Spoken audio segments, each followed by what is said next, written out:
తిరుపతి కార్వేటి నగరం శ్రీ రుక్మిణీ సత్యభామ సమేత శ్రీ వేణుగోపాల స్వామివారి ఆలయంలో పుష్పయాగ మహోత్సవం అంగరంగ వైభవంగా జరిగింది.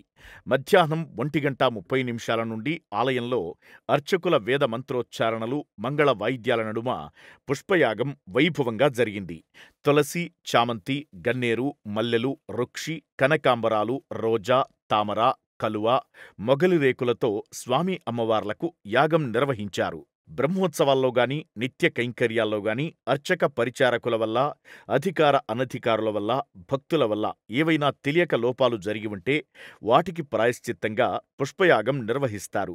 ఈ యాగం నిర్వహణ వల్ల సమస్త దోషాలు తొలగిపోతాయని అర్చకులు తెలిపారు. పుష్పయాగం అనంతరం రాత్రి 7 నుండి శ్రీ రుక్మిణీ సత్యభామ సమేత శ్రీ వేణుగోపాల స్వామివారు ఆలయ 4 మాడవీధుల్లో విహరించి భక్తులకు దర్శన భాగ్యం కల్పించారు. ఈ కార్యక్రమంలో డిప్యూటీ ఈవో శ్రీమతి నాగరత్న, ఏఈఓ శ్రీ పార్థసారథి, సూపరింటెండెంట్ శ్రీ సోమశేఖర్, ఇతర అధికారులు, విశేష సంఖ్యలో భక్తులు పాల్గొన్నారు.